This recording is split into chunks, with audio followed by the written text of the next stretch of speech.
Alright, boys and girls, time for another post-review summary with Fenton from the Zygrene channel.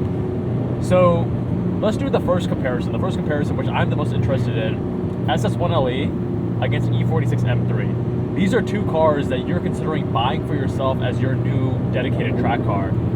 And to me, it was a very clear case of which one I would pick, but I'm curious to hear from you. What are you leaning towards now?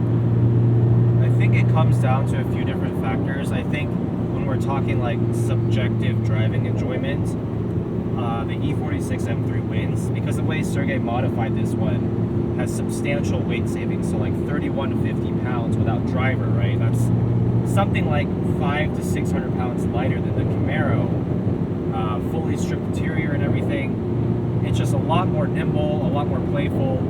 But I think what it comes down to me is I'm not only looking for driving enjoyment, I'm also looking for lap times, ease of ownership long term, like maintenance and such, and then also having something that I don't have to strip out. Like I can keep it street legal and still take it to the track and have a great time and set competitive times and time trials and drive it home. So you want to have it be more usable. Usable. Like it won't be a daily, but I don't want to go super hardcore with it. So you're going to use it more than just a dedicated track car. Right. Understood. Yeah, I guess when I was reviewing the two cars, I was thinking more through the lens of what I would want to drive on canyons and on the track. And to me, I agree that the E46 is more enjoyable, better driving dynamics, lighter weight, and to me, it was the clear winner. But then ownership experience is much more than just driving dynamics and such. Right. And I also think where the Camaro does win in driving dynamics, number one, the shifter feel with just the Hurst short shifter was like phenomenal. I really enjoy that shifter. Also, the on-center steering feel is better.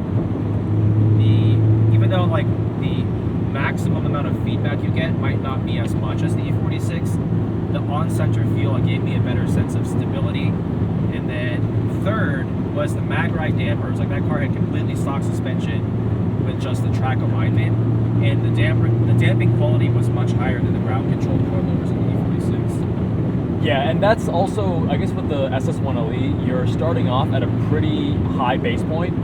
It's already pretty track capable, and then the owner only has to add a little bit of alignment and the short shift kit and things like that to just fine tune those extra, that less 5-10%. Whereas with the E46, you got to do the big three, the vanos, the subframe, the rod bearings. That's just for reliability. Just for reliability, and then you have to modify it much more heavily to get it to the point where it is feeling as track worthy as what the SS1LE does stock. And the 1LE has like perfectly good cooling and brakes from the factory. You just throw some pads and tires and fluid, and you can do like hot laps all day long. The E46, you have to do so much reinforcement just to be able to track it for a full day. Yeah. When it comes to the actual driving though, I feel like the E46, just because of the weight savings alone, here's my theory and here's how I explained it. I feel like the E46 gives you much higher resolution and much more immediate feedback through the chassis and even through the steering. I feel like the steering, it's a much slower ratio, but because it's hydraulic and just because of the other supporting mods with suspension and alignment and such, there's a bit more feedback to it. It's actually, I wouldn't say it's necessarily more natural because it is like a slower ratio. So most of us are used to slightly faster ratios because that car is now, 2 decades old? Yeah. But you get this immediacy to the E46 that gives, to me at least, a lot more confidence as you push it. And I was able to dance with the E46 a bit, whereas with the SS1LE, it's a much bigger, heavier car, and because of that weight and because it needs to take a little bit longer just to set and such, even with the subframe work that the owner did, the subframe bushings, which does improve some of that chassis communication and feedback, it didn't feel quite as high resolution with the feedback, and that alone gives me less confidence, I would imagine, on track as well versus that E46. Yeah, I think that's probably true. I think on track, where one of the reasons I enjoy the SS1LE so much is because I've driven this same car on track, and when you're driving it like at the limit, where like the size is mostly the size, but also to a lesser extent the weight, you don't feel that quite as much because you have so much mechanical grip. You can actually push the tires to the limit. You can see yourself keeping up with much lighter cars, and you don't have to deal with like how wide the car is on a wide open racetrack. I think it really comes alive. Yeah, that makes sense. On street, it may feel more compromised and limited because you're not going 10/10s on the street, or at least you shouldn't be doing 10/10s. Yeah. All right, next comparison, 911 991.1 Turbo S versus the California T. What were your thoughts there? I was, to me, there was a clear winner, and I think you also had a clear winner, and we probably disagree on that, right? Yeah. I think the TLDR for me is, even though I had a clear winner, it was like, which one? I mean, I hate to say this because they're both really good cars for what they are, which is a grand touring sports car. But for my personal taste and what I want in a driver's car, it made me view it as like, which one do I dislike less? And that sounds harsh, but that's because I like, from these two brands, right? Porsche and Ferrari. The other models and trims that I've driven, 458, even to some extent the 599 GTB, and then for Porsche it's like the GT3, the GT3 RS. And those cars are so much more driver focused and so much more exciting and visceral and like in line with what I want from a sports or supercar, that both of these particular cars, the California T and the Turbo S, were pretty underwhelming. They're so softer on the edges. They're much heavier than those other cars I mentioned. The engine character is sorely lacking because of the turbos. It was just a matter of like me realizing that a high-end GT is probably not a car for me. Yeah, but I think to add context there, we were doing something that these cars are not designed for, like bombing canyon roads, bumpy canyon roads, tight, twisty technical stuff. Right. These are cars that are 35 to 4,000 pounds, and you and I are much more driving enthusiasts, so you know, things like the brand prestige and the wow factor and things like that, and the comfort, those are just lower priorities for us. We care much more about how a car drives. But I mean, when you compare them to the other offerings from those two brands, yes, they absolutely fall short, but I wouldn't consider them to be like unpleasant when driving. You know what I mean? Like, oh, for sure. I'd much rather drive those cars than many other vehicles that you know, just looking around. Yeah, like a Mercedes SL 43 or something, like an absolute like terrible driving car. Yeah. So the way I would summarize the driving dynamics and the way that they feel is that the 911 is far more capable, far faster, and it's also very numb and clinical. So you have the all-wheel drive, it's much heavier than a standard 911, and with the turbos, the engine is completely silent, but incredibly fast, incredibly capable, and confidence inspiring to the point where the car is just kind of doing everything. It's hard for you to get in trouble with the Turbo S from the perspective that, I mean, sure, you can just go way too fast and enter a corner way too fast, but there's no, like, you can just mash the throttle, you can brake late, you can do a lot of things and not get the car to step out on you or to really challenge you as a driver. Yeah. Whereas the California T, the engine is far more forward, it's still turbocharged, so it doesn't have that beautiful character and the way it builds of a naturally aspirated Ferrari, but to me, it feels more challenging to drive, a little bit more playful. I was able to get the rear to rotate a bit with me. And it asks more of the driver, and it also has a bit more theater, like the shifts, you know, kicking you in the back with every upshift. The steering is far too fast, but, you know, it does have a little bit more feedback. The interior feels more special. You have the yellow tack. There are things about the Ferrari that, to me, make it feel like more of an occasion. Even though both of them are very much compromised in terms of bombing the canyons. Yeah, so clearly you chose the Ferrari for all those reasons, which I actually agree with all of those reasons. I think for me though, even though the Ferrari is the more exciting driving experience, at the end of the day, a Grand Tourer is never going to be as exciting as, you know, a dedicated sports car. So for me, I'm like, I wouldn't buy this car to begin with, but if I did, it would be to sit alongside something like a 458 or a GT3.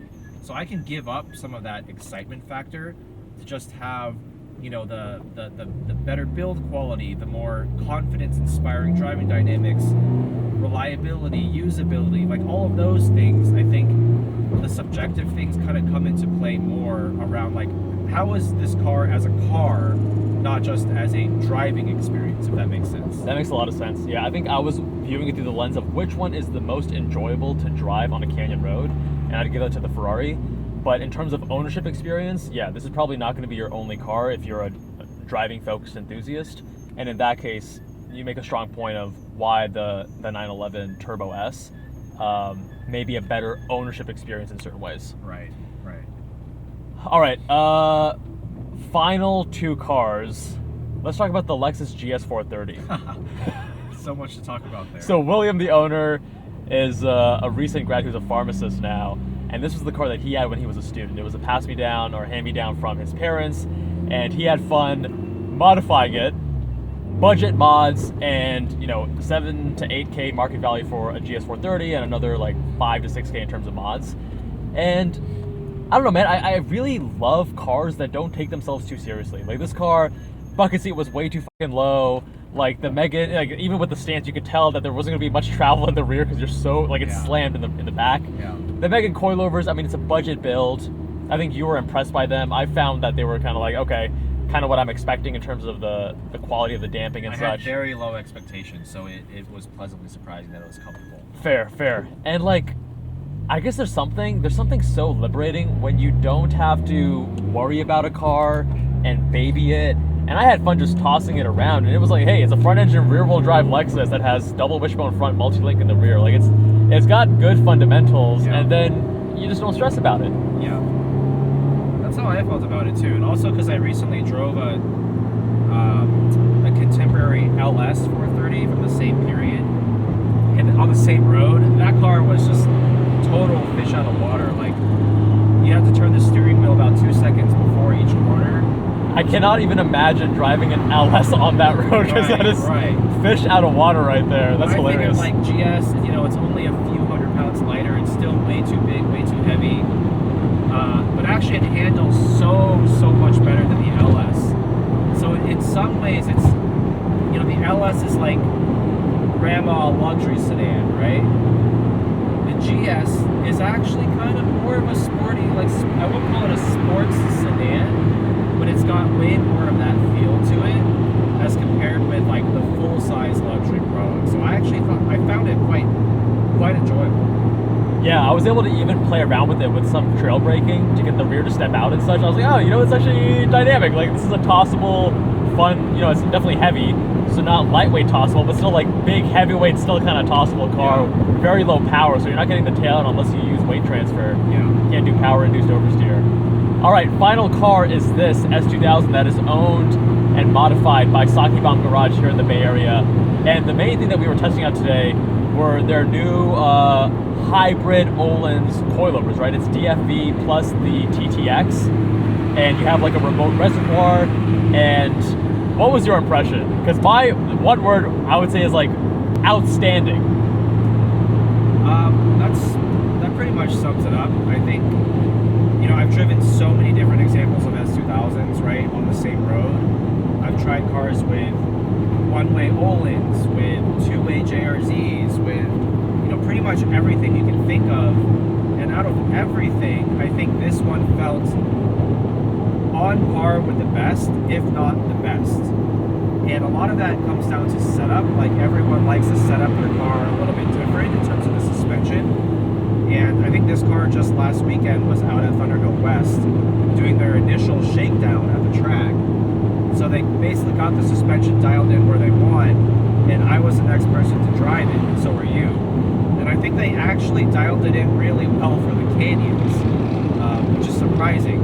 I'm taking this car to Sonoma Raceway next weekend, so I'll see how it actually fares like at the limit, but it was shockingly good over a very bumpy road. Like the rear compliance, I could not get the rear to feel bouncy or unsettled, which is something that I have experienced with certain JRZ setups that I felt. So I was really impressed.